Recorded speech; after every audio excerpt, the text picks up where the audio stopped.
بسم الله الرحمن الرحيم. ليس البر أن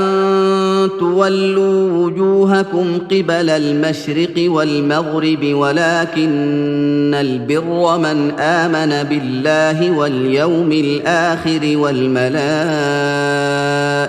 والكتاب والنبيين وآتى المال على حبه ذوي القربى واليتامى والمساكين وابن السبيل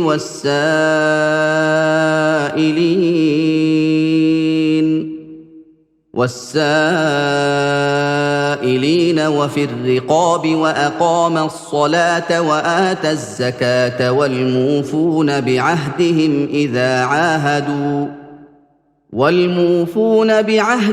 إذا عاهدوا والصابرين في البأساء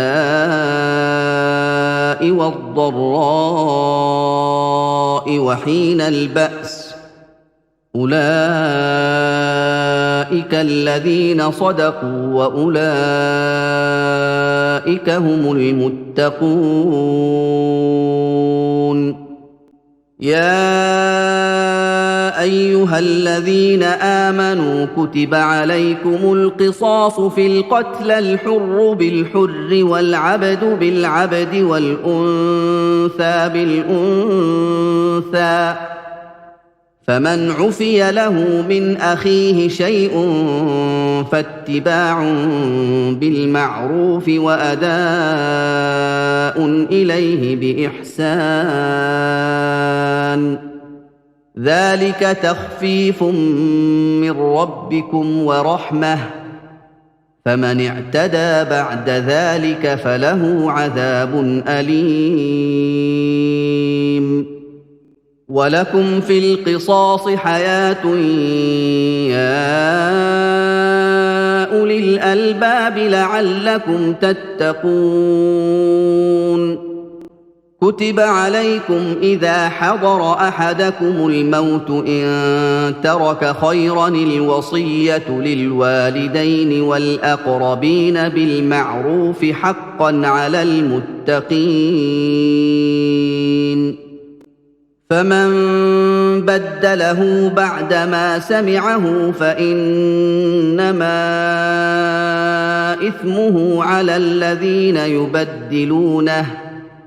إن الله سميع عليم. فمن خاف من موص جنفا أو إثما فأصلح بينهم فلا إثم عليه إن الله غفور رحيم. يا أيها الذين آمنوا كتب عليكم الصيام كما كتب على الذين من قبلكم لعلكم تتقون. أياما معدودات فمن كان منكم مريضا أو على سفر فعدة من أيام أخر وعلى الذين يطيقونه فدية طعام مسكين فمن تطوع خيرا فهو خير له وأن تصوموا خير لكم إن كنتم تعلمون. شهر رمضان الذي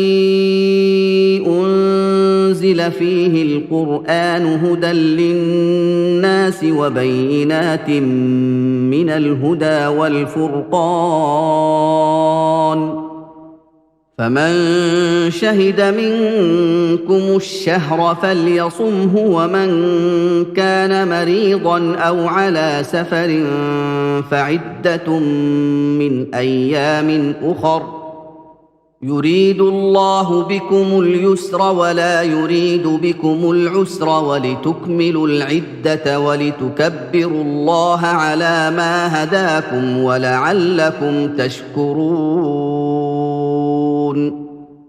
وإذا سألك عبادي عني فإني قريب أجيب دعوة الداع إذا دعان فليستجيبوا لي وليؤمنوا بي لعلهم يرشدون أحل لكم ليلة الصيام الرفث إلى نسائكم هن لباس لكم وأنتم لباس لهن علم الله أنكم كنتم تختانون أنفسكم فتاب عليكم وعفى عنكم فالآن باشروهن وابتغوا ما كتب الله لكم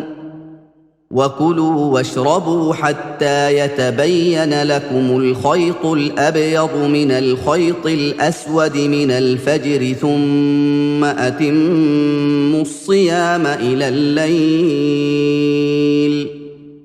ولا تباشروهن وأنتم عاكفون في المساجد تلك حدود الله فلا تقربوها كذلك يبين الله آياته للناس لعلهم يتقون ولا تأكلوا أموالكم بينكم بالباطل وتدلوا بها إلى الحكام لتأكلوا فريقا من أموال الناس بالإثم وأنتم تعلمون يسألونك عن الأهلة قل هي مواقيت للناس والحج وليس البر بأن تأتوا البيوت من ظهورها ولكن البر من اتقى وأتوا البيوت من أبوابها واتقوا الله لعلكم تفلحون وقاتلوا في سبيل الله الذين يقاتلونكم ولا تعتدوا إن الله لا يحب المعتدين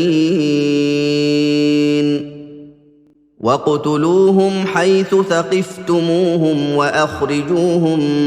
من حيث أخرجوكم والفتنة أشد من القتل ولا تقاتلوهم عند المسجد الحرام حتى يقاتلوكم فيه فإن قاتلوكم فاقتلوهم كذلك جزاء الكافرين فإن انتهوا فإن الله غفور رحيم وقاتلوهم حتى لا تكون فتنة ويكون الدين لله فإن انتهوا فلا عدوان إلا على الظالمين الشهر الحرام بالشهر الحرام والحرمات قصاص فمن اعتدى عليكم فاعتدوا عليه بمثل ما اعتدى عليكم واتقوا الله واعلموا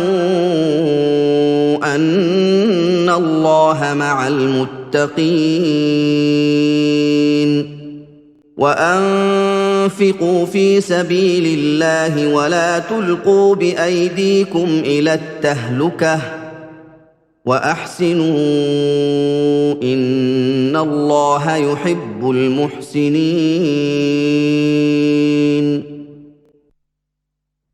وأتموا الحج والعمرة لله فإن أحصرتم فما استيسر من الهدي ولا تحلقوا رؤوسكم حتى يبلغ الهدي محله فمن كان منكم مريضا أو به أذى من رأسه ففدية من صيام أو صدقة أو نسك فإذا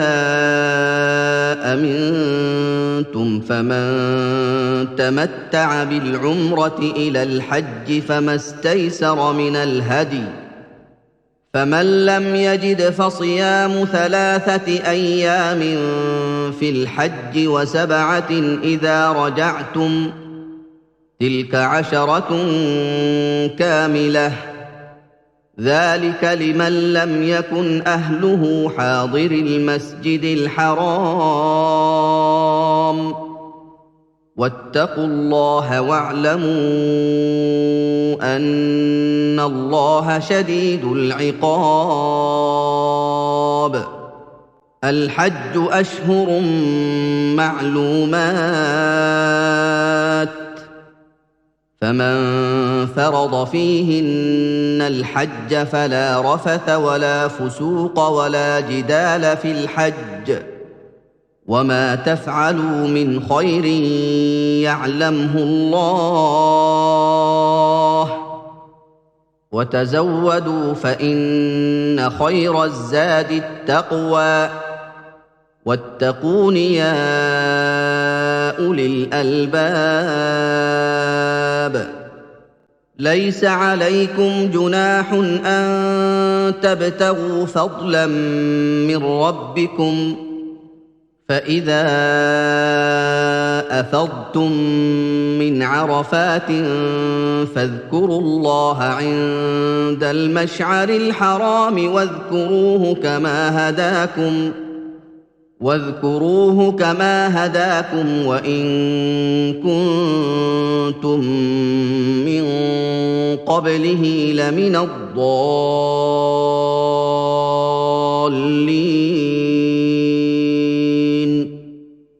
ثم أفيضوا من حيث أفاض الناس واستغفروا الله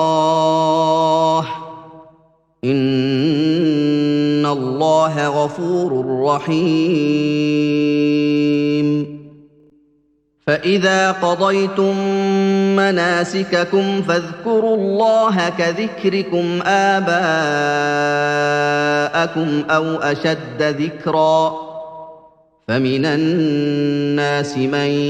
يقول ربنا